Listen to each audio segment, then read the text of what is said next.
Hello' friends, welcome back to my YouTube channel. মই অনুৰাগ শৰ্মা। আপোনালোক সকলোকে পুনৰবাৰ স্বাগতম জনাইছোঁ মোৰ ইউটিউব চেনেলটোলৈ। আজি মই আপোনালোকৰ সন্মুখত এটা নতুন ভিডিঅ'লৈ উপস্থিত হৈছোঁ। মই কেইদিনমান আগতে আপোনালোকক কৈছিলোঁ যে আছাম কোঅপাৰেটিভ এপেক্স বেংকে এইটো বছৰত ৰিক্ৰুইটমেণ্ট উলিয়াব। চ' মোৰ কথা মতে এতিয়া ৰিক্ৰুইটমেণ্ট এটা এডভাৰটাইজমেণ্ট আহিছে, ঠিক আছে, এছিষ্টেণ্টৰ কাৰণে। Assam cooperative apex bank assistant, ইয়াতে আপোনালোকে দেখিছে, ইয়াতে টোটেল পোষ্ট আছে 150টা ভেকেঞ্চি আছে। আৰু ইয়াতে এই আছাম কোঅপাৰেটিভ এপেক্স বেংকত আপোনালোকে কোনো পধ্যে ৰিজাৰ্ভেশ্যনৰ ছিষ্টেম নাই। চবৰ গোটেইখিনি আনৰিজাৰ্ভ আৰু অ'পেন কেটেগৰী হয়, চবেই সমানে কম্পিট কৰিব পাৰে। আৰু এই পৰীক্ষাটোৰ বিষয়ে মোৰ সেইটো কাৰণে ভাল লাগে, কাৰণ ইয়াতে ৰিজাৰ্ভেশ্যন নাই। চবেই open competitive exams, open merit বেছ কম্পিটিটিভ এক্সামৰ নিচিনাকৈ কম্পিট কৰিব পাৰে। যাৰ যোগ্যতা সিয়ে চাকৰি পায়। ইয়াতে অন্য পৰীক্ষাৰ নিচিনাকৈ কোনোবাই কম পালেও পাব, কোনোবাই বেছি পালেও নাপাব, তেনেকুৱা ধৰণৰ কোনো ইনইকুৱেলিটি ইয়াতে নহয়। চ' ইয়াতে ধুনীয়াকৈ চবেই কম্পিট কৰিব পাৰিব সমানে। 150টা পোষ্ট আছে। ইয়াতে পে' স্কেলটো হৈ গ'ল 18,730 to 68,040, গ্ৰেড পে' 4,400। আৰু ইয়াতে মই যিমানখিনি এলাৱেঞ্চেছ লাগে গোটেইখিনি মিলাই পেলাই আপোনালোকৰ starting in hand salary around 30,000 মান হয়গৈ, ঠিক আছে, এজ এ এছিষ্টেণ্ট এপেক্স বেংকৰ। আৰু আছাম কোঅপাৰেটিভ এপেক্স বেংকটো ফুল্লি গভৰ্ণমেণ্ট নহয়, এইটো পাব্লিক ছেক্টৰ আণ্ডাৰটেকিং বুলিও নকওঁ, কাৰণ গভৰ্ণমেণ্টৰ শ্বেয়াৰ আছে। আছাম গভৰ্ণমেণ্টৰ আই থিংক 21% মান শ্বেয়াৰ আছে, বাকীখিনি অন্যান্য তেনেকুৱা ধৰণৰ কিবা কিবি অৰ্গেনাইজেশ্যনৰ শ্বেয়াৰ আছে। চ' সেইটো কাৰণে ডাইৰেক্টলি গভৰ্ণমেণ্টৰ আণ্ডাৰত হ'লে PSU হৈ যায়, পাব্লিক ছেক্টৰ আণ্ডাৰটেকিং, যদি গভৰ্ণমেণ্টৰ শ্বেয়াৰ বেছি থাকে। ইয়াতে হয়তো গভৰ্ণমেণ্টৰ শ্বেয়াৰ ফুল্লি নাই, কিন্তু এইটো ছেমি গভৰ্ণমেণ্ট বুলি আপোনালোকে ক'ব পাৰে, কাৰণ ইয়াতে গভৰ্ণমেণ্টৰ শ্বেয়াৰ অলপ হ'লেও আছে। ছেমি গভৰ্ণমেণ্ট বুলি ক'ব পাৰে, গভৰ্ণমেণ্ট বুলি ডাইৰেক্টলি নকওঁ, কিন্তু এইটো পাৰ্মানেণ্ট টাইপৰ চাকৰি হয়। ইয়াতে কোনো আপোনালোকৰ প্ৰাইভেট ছেক্টৰৰ নিচিনা নহয়। ইয়াতে গভৰ্ণমেণ্টে কম্পিটিটিভ এক্সামটো, ইয়াতে যোনটো ৰিক্ৰুইটমেণ্ট এক্সাম সেইটো গভৰ্ণমেণ্টে কণ্ডাক্ট কৰে। কিন্তু ইয়াতে আৰু এটা কিছুমান ছেমি গভৰ্ণমেণ্ট, এইটো কাৰণে কৈছোঁ, এক্সামটো গভৰ্ণমেণ্ট এক্সামৰ নিচিনা হয়, কিন্তু প্ৰাইভেট ছেক্টৰৰ নিচিনা ইয়াতে কোনো ৰিজাৰ্ভেশ্যন নাই, ঠিক আছে। ইয়াতে অ'পেন মেৰিট বেছ কম্পিটিটিভ এক্সাম, মেৰিট বেচিছত ইয়াতে ছিলেকশ্যন হয়। যোনে মাৰ্কছ পাব সিয়ে চাকৰি পাব, যোনে নাপায় সিয়ে নাপায়, ঠিক আছে, তেনেকুৱা ধৰণৰ কথা। আৰু ইয়াতে এডুকেশ্যনেল কোৱালিফিকেশ্যনত বিচাৰিছে আপোনালোকৰ মিনিমাম গ্ৰেজুৱেট বিচাৰিছে উইথ মিনিমাম 45% মাৰ্কছ, ঠিক আছে। আৰু কম্পিউটাৰত গুড নলেজ লাগিব, কম্পিউটাৰ প্ৰফিচিয়েঞ্চি লাগিব, আৰু কম্পিউটাৰ প্ৰফিচিয়েঞ্চি চাৰ্টিফিকেট ইয়াতে লাগিব। আপোনালোকৰ কম্পিউটাৰ প্ৰফিচিয়েঞ্চি চাৰ্টিফিকেট ইয়াতে লাগিব। আৰু এজ লিমিটটো হৈ গ'ল 21 years to 38 years, আৰু মানে 21 years to 38 years। ইয়াতে কেটেগৰী ৱাইজ এজ ৰিলেক্সেশ্যন নাই, কাৰণ ইয়াতে ৰিজাৰ্ভেশ্যনৰ কোনো ছিষ্টেমে নাই। জেনেৰেল, OBC, SC, ST তেনেকুৱা ধৰণৰ কোনো ইয়াতে কেটেগৰী নাই। ইয়াতে অভাৰঅল এজ লিমিটটো 1 January 2026। এই ডেটটোত 1 January 2026 বৰ্ষৰ এই ডেটটোত আপোনালোকৰ বয়স মিনিমাম 21 years, এদিন কম হ'লেও ৰিজেক্ট কৰি দিব অনলাইন এপ্লিকেশ্যন। আৰু মেক্সিমাম 38 yearsতকৈ ওপৰত হ'ব নালাগিব। আৰু কাৰোবাৰ যদি 38 yearsতকৈ ওপৰত আছে তেতিয়াহ'লে অনলাইন এপ্লিকেশ্যন ইয়াতে ৰিজেক্ট কৰি দিব, ঠিক আছে। আৰু মোড অফ এপ্লিকেশ্যনটো হ'ল অনলাইন হৈ গ'ল। Applicant will be required to visit, এই যোনটো এপেক্স বেংকৰ অফিচিয়েল ৱেবছাইট আছে সেইটো ভিজিট কৰিলে হ'ল। মই লিংকটো ভিডিঅ' ডেছক্ৰিপশ্যনত দি দিম, তাতে লিংকত গৈ পেলাই আপোনালোকে এপ্লাই কৰিব পাৰিব। আৰু online for recruitment of assistant, ইয়াতে গৈ পেলাই তাতে এটা এই ৱেবছাইটটোত গৈ পেলাই তাতে online application apply online for recruitment of assistant 2026 বুলি এটা কি বুলি কয় তাতে নটিফিকেশ্যন পাব। সেইটো ক্লিক কৰিলে মানে আপোনালোকে এল্টাৰনেট লিংক প্ৰভাইড কৰা হ'ব। তাৰপিছত এপ্লিকেশ্যন প্ৰচেছটো তাৰ পৰা ষ্টাৰ্ট হৈ যাব, ঠিক আছে। আৰু অনলাইন এপ্লিকেশ্যনৰ ষ্টাৰ্টিং ডেটটো হ'ল 20 March 2026, 20 মাৰ্চৰ পৰা আৰম্ভ হ'ব। লাষ্ট ডেট অফ অনলাইন এপ্লিকেশ্যনটো হৈ গ'ল 19 April 2026। চ' যথেষ্টখিনি সময় আছে আপোনালোকৰ ওচৰত। এৰাউণ্ড ইয়াতে আপোনালোকক 1 মাহ সময় দিয়া হৈছে, কাৰণ মাৰ্চ মাহটো 31 days-ৰ। চ' সেইটো কাৰণে আপোনালোকৰ ইয়াতে 1 মাহ সময় দিয়া হৈছে। সেইটো সময়ছোৱাত আপোনালোকে অনলাইন এপ্লিকেশ্যন কৰিব পাৰিব। আৰু অনলাইন এপ্লিকেশ্যনৰ লাষ্ট ডেটটো হৈ গ'ল 19 April 2026, মিডনাইট, ৰাতি 12টা বজাৰ আগতে আপোনালোকে কৰিব লাগিব। এপ্লিকেশ্যন ফিটো হ'ল 750। ইয়াতে অনলাইন পে' কৰিব লাগিব, আৰু চবৰে কাৰণে সমান ফিজ, কাৰণ ইয়াতে কোনো ৰিজাৰ্ভেশ্যনৰ ছিষ্টেম নাই, ঠিক আছে। আৰু কেণ্ডিডেটছবিলাকে এপ্লাই কৰিবৰ কাৰণে এই লিংকটোত গৈ পেলাই আপোনালোকে apply online for recruitment of assistant 2026 বুলি সেইটোত ক্লিক কৰিলে মানে এপ্লাই কৰিব পাৰিব, ঠিক আছে। আৰু জেনেৰেল কণ্ডিশ্যনছবিলাক হৈ গ'ল, এপ্লিকেণ্টজন ভাৰতীয় নাগৰিক হ'ব লাগিব, ইণ্ডিয়ান নেশ্যনেল হ'ব লাগিব। Candidate must be well conversant with the local language. অসমৰ লোকেল লেংগুৱেজত আপোনালোকৰ কি বুলি কয় এক্সপাৰ্টিছ থাকিব লাগিব, আপোনালোকে জানিব লাগিব লোকেল লেংগুৱেজটো। আৰু লগতে ইয়াতে লিখিছে, কাৰণ ইণ্টাৰভিউত আপোনালোকক লোকেল লেংগুৱেজত ইয়াতে সোধা হয়। আৰু এই candidate may be rejected at any stage if his her certificate, testimonials etcetera are not found to be in order or as per banks requirement. আৰু ইয়াতে যোনটো ৰিকুৱাৰমেণ্ট দেখুৱাইছে 45% লাগে, কম্পিউটাৰ প্ৰফিচিয়েঞ্চি চাৰ্টিফিকেট লাগিব, সেইখিনি যদি নাথাকে তেতিয়াহ'লে যিকোনো ষ্টেজত গৈ পেলাই আপোনালোকৰ কেণ্ডিডেটছৰ ইয়াতে ৰিজেক্ট কৰিব, বেংকৰ ৰিকুৱাৰমেণ্টবিলাক যদি ফুলফিল নহয়, ঠিক আছে। আৰু ট্ৰেভেলিং এলাৱেঞ্চ ইয়াতে দিয়া নহয়। ফৰ এপিয়াৰিং ৰিটেন এক্সামিনেশ্যনত ট্ৰেভেলিং এলাউৱেঞ্চ ইয়াতে দিয়া হয় ৰিটেন এক্সাম এটাতো ৰিটেন এক্সাম হ'ব আৰু এটা ইণ্টাৰভিউ হ'ব দুটা ষ্টেজ হয় পৰীক্ষাটোত ঠিক আছে আৰু বাকী এইখিনি নাই কিন্তু মই আপোনালোকক ইয়াতে চিলেবাছখন অলপ ডিছকাছ কৰিলোঁ লাষ্ট ইয়েৰৰ চিলেবাছটো যোনটো আছিলে আপোনালোকে যোনটো চিলেবাছ দেখিব ইয়াতে সেইটো আপোনালোকৰ দেখিলে মানে বেংকৰ নিচিনা চিলেবাছ লাগিব কিন্তু পৰীক্ষাৰ কুৱেশ্যন পেপাৰ যদি চায় তেতিয়া আপোনালোকে গম পাব গোটেই পৰীক্ষাটো আছাম ডাইৰেক্ট ৰিক্ৰুইটমেণ্ট DHS ঠিক আছে ADRE আছাম পুলিচ সেই তেনেকুৱা ধৰণৰ কুৱেশ্যন পেপাৰ আহে ইয়াতে বেংকৰ নিচিনা কুৱেশ্যন পেপাৰ ইয়াতে কোনো পধ্যে নাহে আগৰ বহুতকেইটা এক্সাম আছে কিন্তু ইয়াতে কুৱেশ্যন পেপাৰবিলাক আপোনালোকে ৰেডিলি এভেইলেবল নাপাব কাৰণ কুৱেশ্যন পেপাৰ্ছবিলাক ঘৰলৈ আনিব নিদিয়ে কেণ্ডিডেটবিলাকক তাতে ছাবমিট কৰি আহিবলগীয়া হয় ঠিক আছে তথাপিতো মই আপোনালোকক যোনটো লাষ্ট ইয়েৰৰ চিলেবাছ আছিলে সেইটো ডিছকাছ কৰি দিম আৰু লগতে এইটো ৰিলেটেড মোৰ তাত কোৰ্চ মেটেৰিয়েলছো এভেইলেবল আছে আপোনালোকে ল'ব পাৰিব প্ৰথমতে আপোনালোকক চিলেবাছটো দেখাই লৈছোঁ তাৰপিছত কোৰ্চ মেটেৰিয়েলছে যাম এপেক্স বেংকৰ চিলেবাছটো হৈ গ'ল এইখিনি আছিলে লাষ্ট ইয়েৰ ৰিটেন এক্সামিনেশ্যন এইটো এছিষ্টেণ্টৰ চিলেবাছ ঠিক আছে যোনটো এতিয়া পোষ্ট ওলাইছে সেইটোৰে চিলেবাছ হয় জেনেৰেল ফাইনেন্সিয়েল এৱাৰনেছ থাকিব গোটেই পৰীক্ষাটো ইংলিছ মিডিয়ামত হ'ব অসমীয়া মিডিয়ামত একো নহয় চ' আপোনালোকে ইংলিছ মিডিয়ামতে প্ৰিপেৰেশ্যন কৰিব লাগিব জেনেৰেল ফাইনেন্সিয়েল এৱাৰনেছত 20টা কুৱেশ্যনছ আহিব জেনেৰেল ফাইনেন্সিয়েল এৱাৰনেছ মানে জেনেৰেল এৱাৰনেছ মানে আপোনালোকৰ জিকেৰ যিকোনো কুৱেশ্যনছ আহিব পাৰে ইয়াতে আছাম ৰিলেটেড কুৱেশ্যনছ বহুত আহে history geography polity economy environment science and technology ecology current affairs অসমৰ বিষয়ে কুৱেশ্যন আহে ইণ্ডিয়াৰ ওপৰত কুৱেশ্যন আহে history geography polity economy science and technology ecology and environment current affairs সেইবিলাক ইণ্ডিয়াৰ ৰিলেটেড কুৱেশ্যনছ আহে আৰু ফাইনেন্সিয়েল এৱাৰনেছ মানে কিছুমান বেংক ৰিলেটেড কিছুমান কুৱেশ্যনছ আহে ঠিক আছে RTGS তাৰপিছত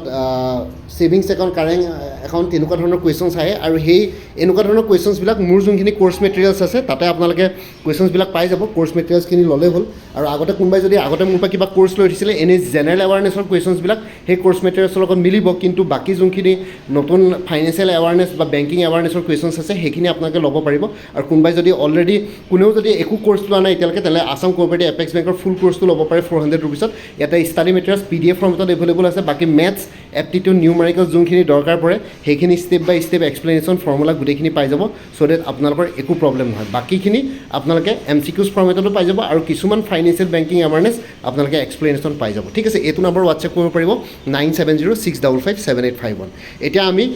আকৌ চিলেবাছটোলৈ ঘূৰি আহিছোঁ ইয়াতে নেক্সটটো হৈ গ'ল জেনেৰেল ইংলিছ লেংগুৱেজ ইয়াতে জেনেৰেল ইংলিছ আৰু ইংলিছ লেংগুৱেজ থাকিব ইয়াতে ইংলিছ কম্প্ৰিহেনশ্যন আহিব পাৰে ইংলিছ গ্ৰামাৰ আহিব পাৰে ঠিক আছে জেনেৰেল ইংলিছ আৰু ইংলিছ লেংগুৱেজত কম্প্ৰিহেনশ্যন আৰু ইংলিছ গ্ৰামাৰ বেছিকলি আহে 20টা কুৱেশ্যন আহিব ৰিজনিং এবিলিটি আৰু কম্পিউটাৰ এপ্টিটিউড ইয়াতে ৰিজনিঙৰ কুৱেশ্যনছ আহিব 30টা কম্পিউটাৰ এপ্টিটিউড আহিব মানে কম্পিউটাৰ ৰিলেটেড কুৱেশ্যনছ আহিব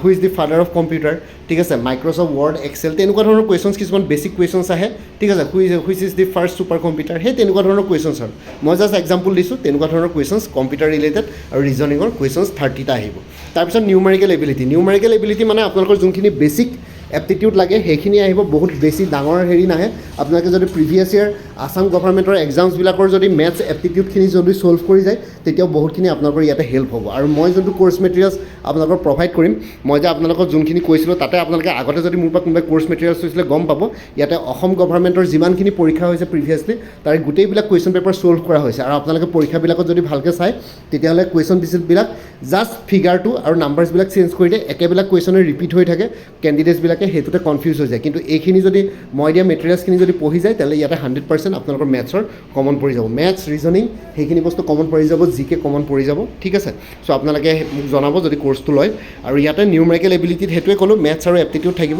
টোটেল 30টা কুৱেশ্যন চ' টোটেল কুৱেশ্যনছ হৈ গ'ল 100টা আৰু ৰিটেন এক্সামিনেশ্যনটো optical mark recognition OMR based থাকিব ঠিক আছে OMR বেছ চিটত আপোনালোকে পৰীক্ষা দিব লাগিব পাৰ কুৱেশ্যন 1 মাৰ্কছকৈ থাকিব টোটেল মাৰ্কছ 100টা এক্সামটো 100 মিনিটছৰ হ'ব all questions shall carry equal marks ইয়াতে যিহেতু 100টা কুৱেশ্যনছ আছে 100টা কুৱেশ্যন পাৰ কুৱেশ্যন 1 মাৰ্কে থাকিব আৰু নিগেটিভ মাৰ্কিং ইয়াতে নাথাকে ঠিক আছে নিগেটিভ মাৰ্কিং ইয়াতে নাথাকে 100টা কুৱেশ্যনৰ এগেইনষ্টে আপোনালোকে যিমান মাৰ্কছ স্ক'ৰ কৰে সেইটোৰ ভিতৰত কাট অফ মাৰ্কছ এটা নিৰ্ধাৰণ কৰিব এতিয়া ছাপ'জ 150টা পষ্ট ওলাইছে হয়তো 1:3 ৰেচিঅ'ত বা 1:5 ৰেচিঅ'ত জেনেৰেলি 1:5 ৰেচিঅ' মানত ইণ্টাৰভিউলৈ মাতা হয় চ' 150ৰ যদি 5 ভাগ কৰি দিওঁ তেতিয়াহ'লে আপোনালোকৰ ইয়াতে এৰাউণ্ড 750মান কেণ্ডিডেটছ 750 নহ'ব 5 টাইমছ যদি কৰোঁ 150 ঠিক আছে 750মান কেণ্ডিডেটছ ইয়াতে আপোনালোকক ইণ্টাৰভিউ ষ্টেজলৈ মাতা হ'ব ঠিক আছে আৰু গোটেইবিলাক কুৱেশ্যনত পাৰ কুৱেশ্যন 1 মাৰ্কছ থাকিব নিগেটিভ মাৰ্কিং নাথাকে আৰু লগতে আপোনালোকৰ 100 মিনিটছৰ পৰীক্ষা হ'ব মানে 1 ঘণ্টা 40 মিনিটৰ ইয়াতে পৰীক্ষা হ'ব 60 মিনিটছ মানে 1 আৱাৰ 1 ঘণ্টা 40 মিনিটৰ ইয়াতে পৰীক্ষা হ'ব ঠিক আছে চ' এইখিনি হৈ গ'ল এক্সাম পেটাৰ্ণ চিলেবাছ গোটেইখিনি কভাৰ কৰিলোঁ বাকী আপোনালোকৰ ইয়াতে ৰিটেন এক্সামিনেশ্যনৰ পাছত ইণ্টাৰভিউ থাকিব ইণ্টাৰভিউত কিমান মাৰ্কছ থাকে সেইখিনি আমি পাছত যেতিয়া বেংকে জনাব তেতিয়া আমি গম পাম এতিয়া ইণ্টাৰভিউ কথা চিন্তা নকৰিব এইটো এতিয়া জাষ্ট আপোনালোকে ৰিটেন এক্সামিনেশ্যনটোত ফ'কাছ কৰক ঠিক আছে চ' এইখিনি জনাবৰ কাৰণে ভিডিঅ'টো বনাওক কোনোবা যদি এলিজেবল আৰু ইণ্টাৰেষ্টেড কেণ্ডিডেটছ আছে এপ্লাই কৰিব পাৰে এইটো ভাল চাকৰিয়ে হয় বেংকৰ চাকৰি আপোনালোকৰ বেংকিং ছেক্টৰৰ জব হয় চ' ইমান প্ৰব্লেম নহয় ভালেই হয় আৰু ছেমি গভৰ্ণমেণ্ট হ'লেও আপোনালোকৰ এনেকুৱা নালাগিব যে private sector ICICI bank HDFC বেংকৰ নিচিনা নহয় ইয়াতে টেলছৰ ইমান বেছি হেভি প্ৰেছাৰ নাথাকে থাকিব অলপ চলপতো বেংকবিলাক চবতে থাকে ৰিচেণ্টলি মোৰ ভাইটিয়েও এবছৰমান হৈছে সি IBPS RRB PO পাইছিলে প্ৰভিজনাৰী অফিচাৰ চ' এতিয়া IT অফিচাৰ হৈ আছে কিন্তু তাৰো বহুতখিনি তাতে প্ৰেছাৰ থাকে অলপ হ'লেও থাকিব কিন্তু ইয়াতে চাব গ'লে ছেমি গভৰ্ণমেণ্ট বেংকবিলাকতো অলপ হ'লেও প্ৰাইভেট ছেক্টৰতকৈ ইয়াতে প্ৰেছাৰ কম পাব ঠিক আছে এতিয়া যিমানখিনিয়ে জনাইছে অলপ হ'লেওতো বেংকিং জববিলাকত অকণমানতো ৱৰ্ক প্ৰফাইলটো অলপ ৰাফ এণ্ড টাফ থাকে অকণমান আপোনালোকে কাম কৰিব বেছিকৈ লগীয়া হ'ব পাৰে কিন্তু তথাপিতো আপোনালোকে যিসকল বেংকিং এক্সপিৰিয়েঞ্চ আছে তেওঁলোকে এপেক্স বেংকৰ কাৰণে এপ্লাই কৰিব পাৰে বা বেংকিং এক্সপিৰিয়েঞ্চ নহয় পেলাই যিসকলে অলৰেডি ষ্টেট গভৰ্ণমেণ্টৰ পৰীক্ষাবিলাকৰ কাৰণে প্ৰিপেৰেশ্যন কৰি আছে তেওঁলোকে এপ্লাই কৰিব পাৰে আৰু আপোনালোকে যদি চিলেবাছটো দেখি পেলাই ভাবিছে এইটো বেংকৰ নিচিনা চিলেবাছ হ'ব তেতিয়াহ'লে একদম ভুল বেংকৰ নিচিনা চিলেবাছ নহয় ইয়াতে যদি চাই শংকৰদেৱ কেতিয়া জন্ম হৈছিলে ঠিক আছে লক্ষ্মীনাথ বেজবৰুৱা কোন আছিলে সেই তেনেকুৱা ধৰণৰ কুৱেশ্যনছ আহে ইয়াতে জেনেৰেল এৱাৰনেছত ঠিক আছে চ' সেইটো কাৰণে আপোনালোকে ইমান ভয় নক'ব একদম অসমৰ যোনখিনি DSS DME ADRE Assam police সেই তেনেকুৱা ধৰণৰ কুৱেশ্যন পেপাৰ ইয়াতে তেওঁলোকে ছেট কৰে চ' সেইটো কাৰণে আপোনালোকে ইয়াতে বেংকৰ চিলেবাছ বুলি ইয়াতে ভয় নাখাব সেইখিনি মই মোৰ নিজৰ অভিজ্ঞতাৰ পৰা দিছোঁ মই বহুতবাৰ এপেক্স বেংকৰ কাৰণে ভিডিঅ' বনাইছোঁ বহুতবিলাক কুৱেশ্যন পেপাৰৰ বহুতবিলাক কেণ্ডিডেটছৰ লগত কথা পাতিছোঁ তেতিয়া মই গৈ পেলাই গম পাইছোঁ যে এইটো পৰীক্ষা কোনোপধ্যে বেংকৰ নিচিনা নহয় ঠিক আছে চ' এইখিনি আপোনালোকক মই এচিউৰেঞ্চ দিছোঁ এতিয়া এইবাৰ কেনেকুৱা কি হয় চাব লাগিব কিন্তু আগতে যিমানবাৰ এপেক্স বেংকে এছিষ্টেণ্টৰ পৰীক্ষা পাতিছে সদায় DSS আছাম পুলিচ সেই তেনেকুৱা ধৰণৰ কুৱেশ্যন পেটাৰ্ণে তেওঁলোকে ফ'ল' কৰিছে আৰু কোনোবাই যদি এপেক্স বেংক এছিষ্টেণ্টৰ ক'ৰ্চ ল'ব বিচাৰে তেনেহ'লে 400 ৰুপিছত এভেইলেবল আছে গোটেইখিনি ষ্টাডি মেটেৰিয়েলছ এইটো নম্বৰ হোৱাটছএপ কৰিব পাৰিব এজ পাৰ অফিচিয়েল চিলেবাছ যোনখিনি মই চিলেবাছখন দেখুৱালোঁ সেইটো গোটেইখিনি কভাৰ কৰা হৈছে 9706557851 এইটোত আপোনালোকে কণ্টেক্ট কৰি মোক জনাব পাৰে ঠিক তেনেদৰে গুৱাহাটী হাইকোৰ্টৰ জুডিচিয়েল এছিষ্টেণ্টৰ ফুল ক'ৰ্চ এভেইলেবল আছে 350ত গুৱাহাটী হাইকোৰ্টৰ জুডিচিয়েল এছিষ্টেণ্টৰ ইটানগৰ বেঞ্চৰ পৰীক্ষাৰ কাৰণে ফুল ক'ৰ্চ এভেইলেবল আছে 200ত গুৱাহাটী হাইকোৰ্টৰ মাল্টিটাস্কিং ষ্টাফৰ ফুল ক'ৰ্চ এভেইলেবল আছে 325ত PNRD আছামৰ ফুল ক'ৰ্চ এভেইলেবল আছে 250ত ইয়াতে দিয়া হোৱাটছএপ নম্বৰটো মেছেজ কৰি জনাব পাৰে 9706557851 আছাম ৱেৰহাউছ মেনেজাৰৰ ফুল ক'ৰ্চ এভেইলেবল আছে 250ত DSS DME গ্ৰেড 3 নন টেকনিকেলৰ ফুল ক'ৰ্চ এভেইলেবল আছে 350ত APSC কালচাৰেল ডেভেলপমেণ্ট অফিচাৰ ফুল ক'ৰ্চ এভেইলেবল আছে 175ত কটন ইউনিভাৰ্চিটি আৰু IIT গুৱাহাটীৰ জুনিয়ৰ এছিষ্টেণ্টৰ ফুল ক'ৰ্চ এভেইলেবল আছে 300ত এইটো নম্বৰত মেছেজ কৰি জনাব পাৰে 9706557851 ADRE 3.0 ফুল ক'ৰ্চ এভেইলেবল আছে 300ত BTC ফৰেষ্টাৰ আৰু ফৰেষ্ট গাৰ্ডৰ ফুল ক'ৰ্চ এভেইলেবল আছে 275ত 9706557851 Assam police sub inspector assistant jailer forester constable grade 4 আৰু অন্যান্য পোষ্টৰ কাৰণে ফুল ক'ৰ্চ এভেইলেবল আছে 300ত আছাম কম্পিটিটিভ এক্সামছৰ ফুল ক'ৰ্চ এভেইলেবল আছে 400ত এইটো নম্বৰ হোৱাটছএপ কৰিব পাৰিব 9706557851 APSC CDPৰ ফুল ক'ৰ্চ এভেইলেবল আছে ইংলিছ আৰু জেনেৰেল নলেজৰ ওপৰত 200ত APSC ৰিচাৰ্চ এছিষ্টেণ্ট ফাইনেন্স বাজেটৰ ফুল ক'ৰ্চ এভেইলেবল আছে 300ত এইটো নম্বৰ হোৱাটছএপ কৰিব পাৰিব 9706557851 34খন প্ৰিভিয়াছ ইয়েৰ কুৱেশ্যন পেপাৰ্ছৰ ইয়াতে যোনটো মই আপোনালোকক ক'লোঁ আছাম কম্পিটিটিভ এক্সামছ ইয়াতে যিকোনো কম্পিটিটিভ এক্সামছৰ ইয়াতে চিলেবাছ কভাৰ হৈ যাব যেনেকৈ ADRE Assam police DSS DME Guwahati high court APSC departmental এক্সামছসমূহ ঠিক আছে লগতে 34খন প্ৰিভিয়াছ ইয়েৰ কুৱেশ্যন পেপাৰ্ছৰ ছেটছ এভেইলেবল আছে উইথ এনচাৰ কিজ 125ত এইটো নম্বৰ হোৱাটছএপ কৰিব পাৰিব কাৰেণ্ট এফেয়াৰ্ছ আৰু exam oriented maths aptitude numericals step by step এক্সপ্লেনেশ্যনৰ ফৰ্মুলা এনে কোৰ্চবিলাকত ইনক্লুডেড আছে কোনোবাই যদি বেলেগকৈ ল'ব বিচাৰে 100 ৰুপিছত এভেইলেবল আছে এইটো নম্বৰত মেছেজ কৰি জনাব পাৰে 9706557851 APSC forest ranger soil conservation ranger full course available আছে ইংলিছ আৰু জেনেৰেল নলেজৰ ওপৰত 350ত আছাম এগ্ৰিকালচাৰ ইউনিভাৰ্চিটিৰ নন টিচিং পষ্টবিলাকৰ কাৰণে ফুল ক'ৰ্চ এভেইলেবল আছে 300ত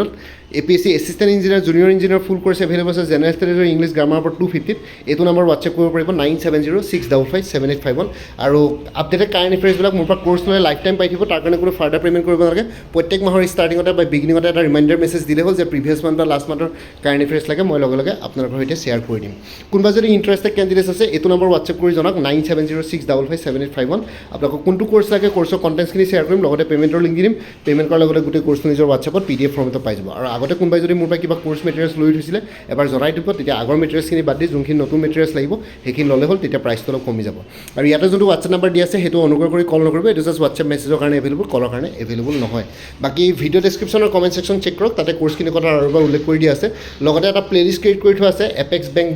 এছিষ্টেণ্ট বুলি সেই প্লেলিষ্টত গ'লে এই পৰীক্ষাটোৰ লগত জড়িত সকলো ধৰণৰ ভিডিঅ'ছ পাই যাব ভিডিঅ' ডেছক্ৰিপশ্যনত প্লেলিষ্টৰ লিংক পাই যাব লগতে মোৰ আৰু এটা চেনেল আছে অসম আইকিউ বুলি সেই চেনেলটোৰ লিংকটো ভিডিঅ' ডেছক্ৰিপশ্যনৰ কমেণ্ট ছেকশ্যন শ্বেয়াৰ কৰিছোঁ আপোনালোকে সেইটো চেনেলো ছাবস্ক্ৰাইব কৰিব পাৰিব যাতে ভৱিষ্যতলৈ এনেকুৱা ধৰণৰ কম্পিটিটিভ এক্সামছবিলাক দিয়াৰ ক্ষেত্ৰত আৰু অলপ এক্সট্ৰা গাইডেঞ্চ পাই যায় বাকী মোৰ ভিডিঅ'ছবোৰ চাই যদি ভাল পায় মোৰ চেনেলটো ছাবস্ক্ৰাইব কৰি ল'ব আৰু লগতে আপোনালোকৰ যিমানখিনি ফেমিলি ফ্ৰেণ্ডছ ৰিলেটিভছ আৰু চিনাকি এক্সপিৰিয়েঞ্চ আছে তেওঁলোকৰ লগত মোৰ চেনেলটো শ্বেয়াৰ কৰিব লগতে কমেণ্ট ছেকশ্যনত জনাব কিবা যদি কুৱেশ্যন থাকে ডাউট থাকে মই নিশ্চয় আপোনালোকৰ কুৱেশ্যনছ আৰু ডাউটছবিলাকৰ ৰিপ্লাই দিবলৈ চেষ্টা কৰিম বাকী আজিৰ ভিডিঅ'টো ইমানতে সমাপ্ত কৰি আপোনালোক সকলোৰে পৰা বিদায় ল'লোঁ কাইলৈ পুনৰ এটা নতুন ভিডিঅ'লৈ আপোনালোকৰ সন্মুখত উপস্থিত হ'ম তেতিয়ালৈকে ভালকৈ প্ৰিপেৰেশ্যন কৰি থাকক সকলোলৈ অল দি বেষ্ট থাকিলে bye and take care friends Bharat Mata কি জয় জয় আই অসম